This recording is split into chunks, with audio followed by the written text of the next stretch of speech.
Donc, une première communication qui va s'intituler « Analyse typologique des plans stratégiques des universités québécoises, spécificité des universités québécoises et alignement stratégique ». Donc, 3 collègues qui sont ici qui vont faire la présentation. Donc, Catherine Larouche, qui est professeure à l'Université du Québec à Chicoutimi, qui est spécialisée en administration de l'éducation, qui est également avocate, donc un PhD en administration et évaluation en éducation. C'est bien ça? Oui, de l'Université Laval. Son collègue également, Denis Savard, professeur au département des fondements et des pratiques en éducation de l'Université Laval. Et aussi une collègue, Lucie Héon, qui va sans doute venir pour la période de questions tout de suite après. Donc, une communication à 3 personnes, qui est professeure également de l'Université Laval en administration de l'éducation. Donc, à vous la parole, messieurs, dames, puis à peu près une trentaine de minutes, puis après, on pourra peut-être prendre un petit 10 minutes de questions. OK. Merci, Jean. Eh bien, bonjour tout le monde. Quelques remarques préliminaires au sujet de la typologie des conceptions des universités et du projet de recherche en cours. La typologie que nous allons vous présenter est issue des travaux de doctorat de Catherine Larouche, des travaux réalisés sous la direction de Lucie Héon et de moi-même. Le travail de Catherine lui a mérité le prix Georges L. Geiss de la meilleure thèse portant sur l'enseignement supérieur au Canada. La typologie a été développée en vue de servir d'outil d'évaluation de la performance des universités. Elle a été validée de façon théorique par 11 experts québécois dans le champ d'action et de recherche, dont le champ d'action et de recherche porte sur l'enseignement supérieur. Outre son usage dans l'évaluation, il a été fait mention, à l'occasion de sa validation, de son utilité potentielle dans des opérations d'analyse situationnelle et de planification. C'est ce dont il s'agit ici. La présente recherche est subventionnée par le Conseil de recherche en sciences humaines du Canada. Elle constitue le premier test empirique de la typologie, son premier rendez-vous direct avec la réalité du terrain. Ce premier test se compose de 2 volets.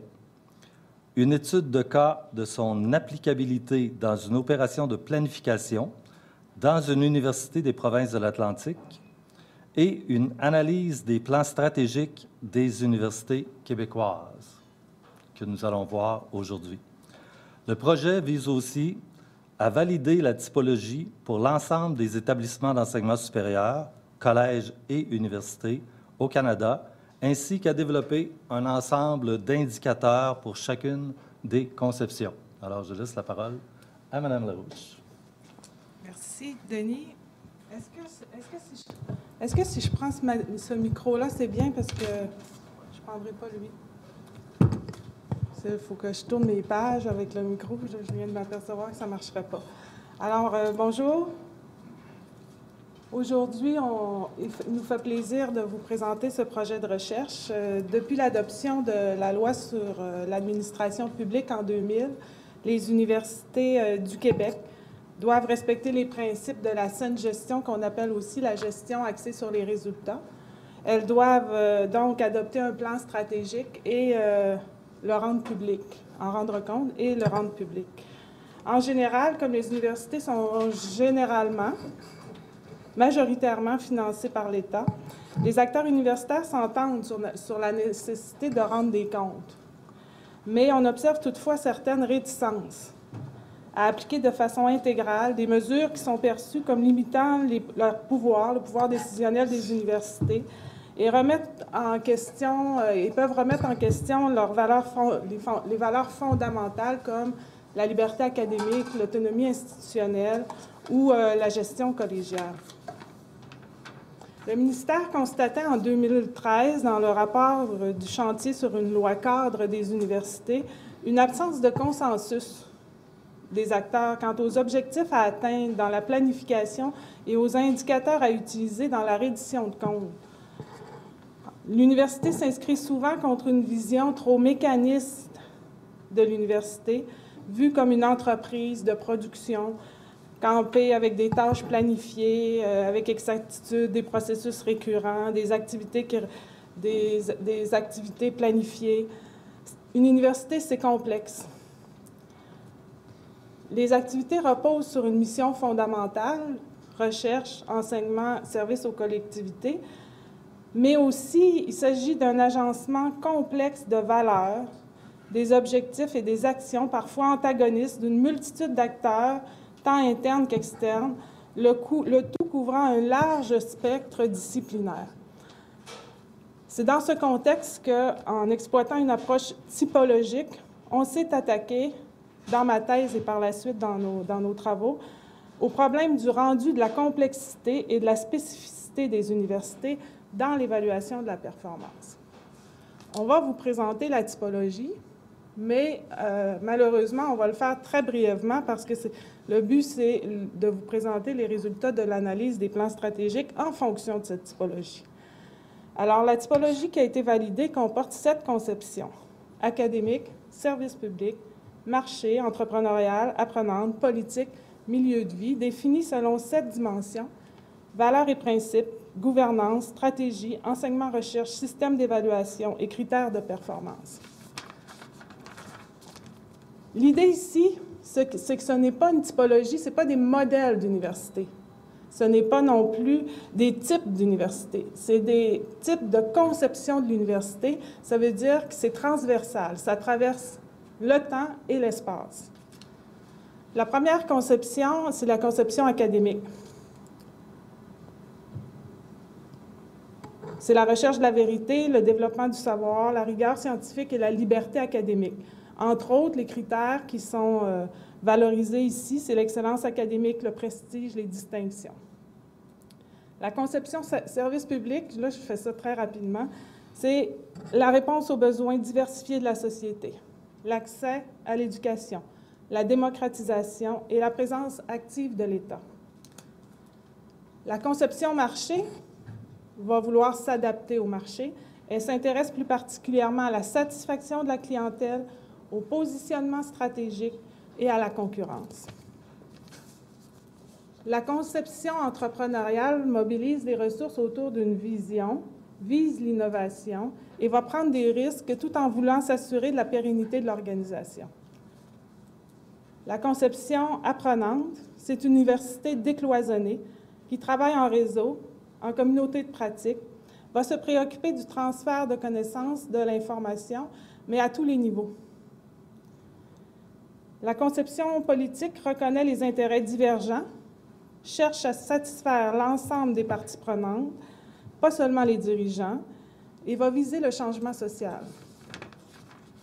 Enfin, la conception milieu de vie est centrée sur la personne, sur les personnes. Elle vise le respect des individus, leur épanouissement, le développement durable et le bien-être au travail. Ah, c'est vrai, on a changé la diapo hier, excusez-moi. Ce schéma illustre la gestion stratégique de l'organisation. Donc ici, on retrouve les éléments qui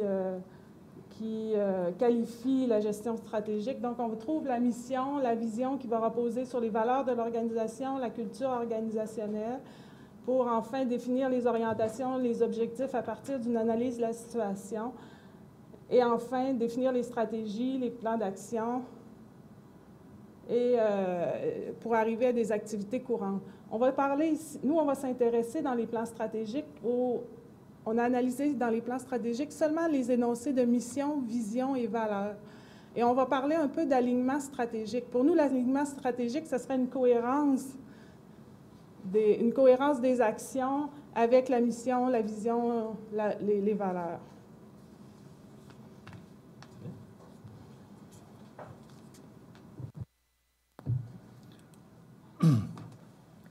L'objectif de la recherche, bien, c'était de vérifier de façon empirique l'applicabilité de la typologie dans le cadre d'exercices de planification stratégique. L'applicabilité est analysée au regard des critères de validation d'une typologie qui ont été cités par Sauvé, qui sont la clarté, la consistance logique, l'exhaustivité et l'utilité. Les questions de recherche concernant la clarté et la consistance logique, la première question, c'était de savoir est-ce que les conceptions de la typologie sont assez clairement définies et possèdent-elles une consistance logique suffisante pour permettre de classer de façon univoque les différents éléments retrouvés dans les plans stratégiques. Alors, est-ce qu'on est capable de classer les éléments qui sont dans les plans stratégiques à l'aide de la typologie? Est-ce qu'on est capable d'avoir un degré d'accord sur un classement? La deuxième question portait sur l'exhaustivité. Alors, la typologie permet-elle de couvrir l'ensemble des éléments présents dans les plans stratégiques? L'ensemble des conceptions de la typologie s'y retrouve-t-elle? Quelles sont les caractéristiques des éléments ne pouvant être associés à une conception spécifique? Alors, est-ce que tout ce qu'on trouve dans les plans stratégiques, on peut les classer à l'aide de la typologie? Est-ce que tous les éléments de la typologie se retrouvent dans les plans stratégiques? Et quelles sont les caractéristiques des éléments qu'on ne peut pas classer? L'utilité. La typologie possède-t-elle une sensibilité suffisante pour permettre le diagnostic et détecter la variabilité dans les situations de planification et donc pour constituer un outil d'analyse utile? Alors ici, est-ce que la typologie est capable de différencier des situations ou si elle donne toujours le même résultat, par exemple? La méthodologie, on a analysé les sections des plans stratégiques qui traitaient, comme Catherine l'a dit tout à l'heure, des missions, des visions et des valeurs de 17 universités québécoises.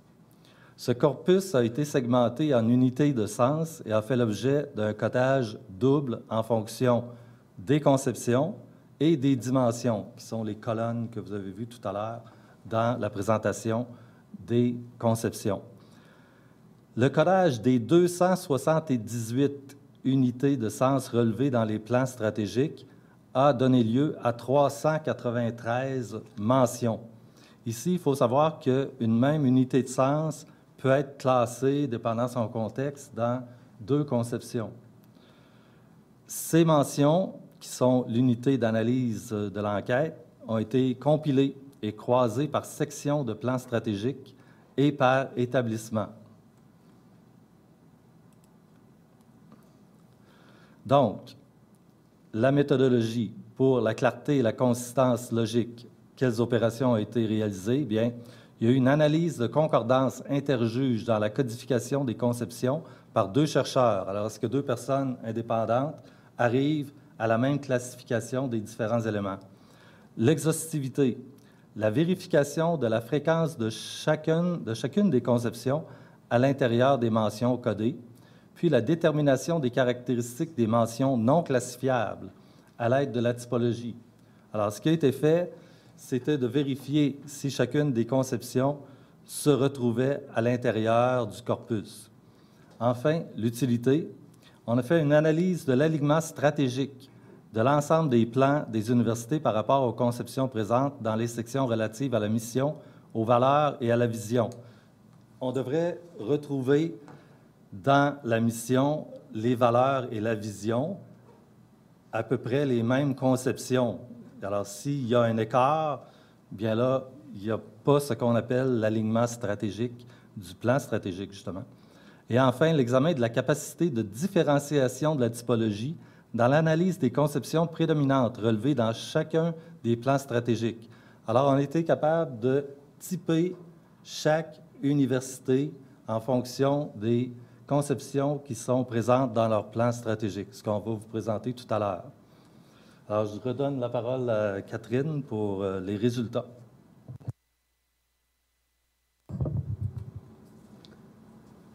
Donc, sur la première question, la clarté et la consistance logique, une évaluation de la concordance interjuge entre 2 chercheurs codeurs a montré un degré d'accord de 93,9 %, soit 369 classements identiques sur 393.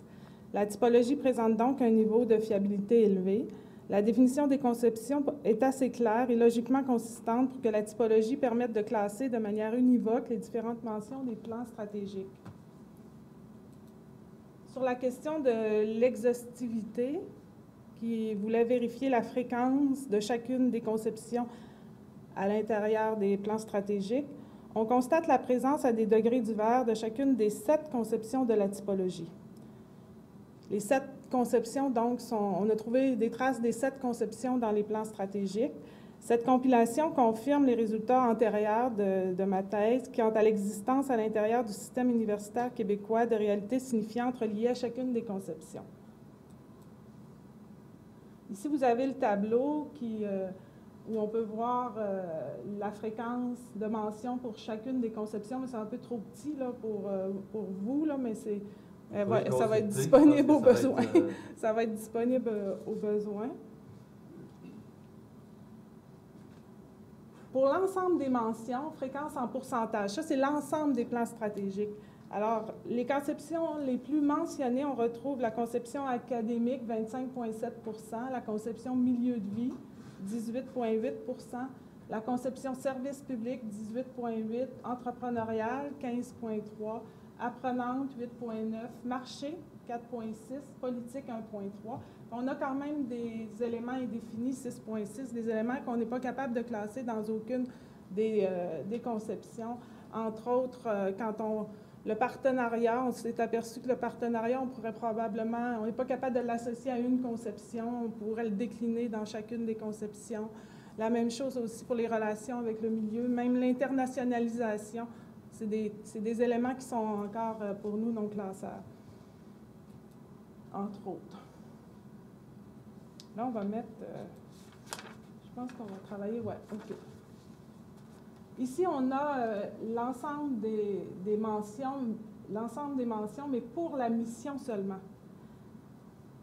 Alors, quand on regarde les éléments mentionnés dans les missions des plans stratégiques, dans l'ensemble, la conception la plus mentionnée est le service public, 24 %, académique, 22,6 %, milieu de vie, 12,3 %, entrepreneurial, 12,3 %, apprenante, 8,2 %, marché, 6,8 %, politique, 1,4 %.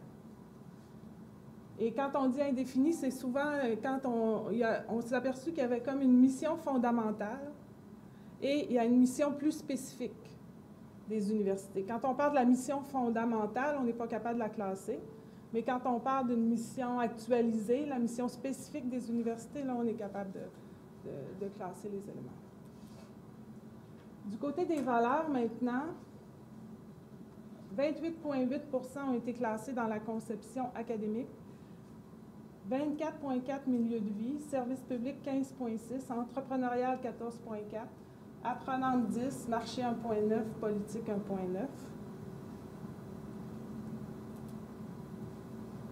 Du côté de la vision maintenant, la conception académique 25,3 %, entrepreneurial 21,8 %, milieu de vie 19,5 %, service public, donc c'est pas les mêmes, 16,1 %, apprenante 8 %, marché 5,7 %. Si on fait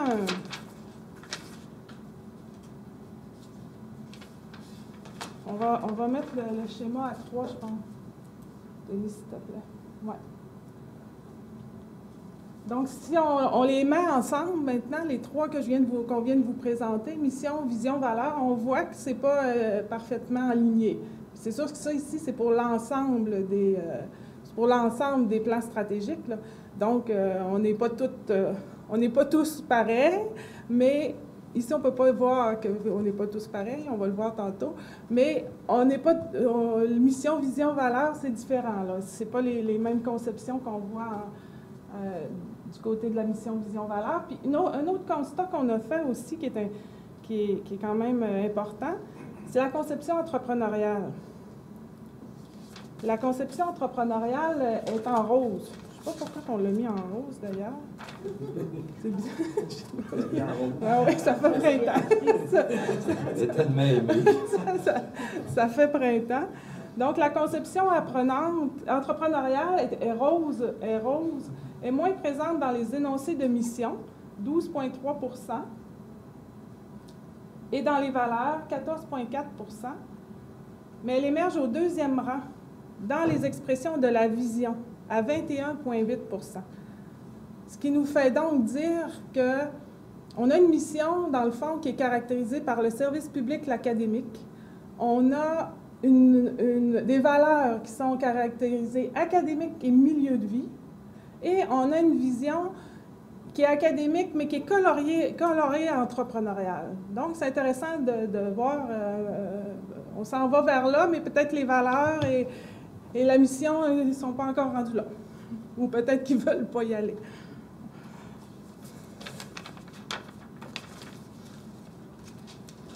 Ces constatations illustrent donc le potentiel d'utilisation de la typologie comme outil d'analyse du processus de planification, notamment par le biais d'analyse de contenu, d'études de cas ou d'instruments diagnostiques.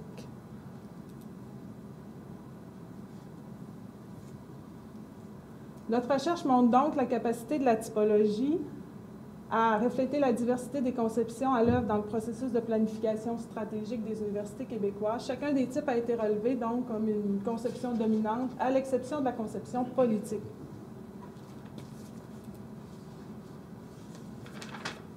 Maintenant, du côté de la différenciation, on voulait voir si on était capable à l'intérieur des différentes universités, si on était capable de voir une différenciation. Et oui, la conclusion, c'est oui, les universités sont diversifiées. Mais quoique diversifiées, les profils d'établissement ont été regroupés en quelques types. Ici, on a dominante, on vous les présente comme ça aujourd'hui, mais c'est plus complexe que ça. Dominante académique, McGill, Université de Montréal, Polytechnique, Université Laval et Institut national de la recherche scientifique. Dominante milieu de vie, Bishop, Université de Sherbrooke, Université du Québec à Chicoutimi. Dominante entrepreneuriale, Concordia, École Technologie supérieure. Dominante apprenante, la TELUC. Dominante partagée académique et services publics, Université du Québec à Rimouski, en Outaouais et à Trois-Rivières. Donc, ça reflète la spécificité de chacune des conceptions. Ici, on peut voir pour chacune des universités le déploiement des conceptions. On vous a donné les dominances, là, mais ici, c'est le résultat là, pour chacune des conceptions. On n'aura malheureusement pas le temps de vous parler de chacune, mais on ne vous présente pas aussi aujourd'hui. On pourra aller jusqu'à vous présenter l'alignement stratégique pour chacune des universités, ce qui est aussi intéressant.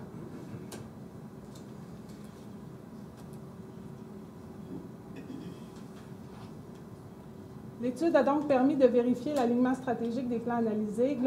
Globalement, on remarque un écart entre les conceptions identifiées dans les énoncés de mission, vision et valeur d'une part, étude vision d'autre part. On note la montée de la conception entrepreneuriale dans les énoncés de vision. Est-ce que cet écart est-il précurseur d'une remise en question de la mission actuelle des universités québécoises et d'un changement dans les valeurs sur lesquelles repose cette mission, ou constitue-t-il le reflet d'un contexte de gestion aussi valorisant de nouveaux principes d'action? Et ça réaffirme aussi l'importance d'adapter des systèmes d'évaluation de la performance qui soient plus adaptés, multidimensionnels, qui respectent la complexité et la spécificité des universités et apportent un éclairage nouveau aussi pour analyser les orientations adoptées par les institutions dans leurs opérations de planification. On ne s'est pas encore rendu jusqu'à l'analyse des orientations, objectifs et stratégies, mais on aurait pu effectivement là aussi trouver des écarts entre l'action et le plan, ou les actions planifiées du moins. Merci.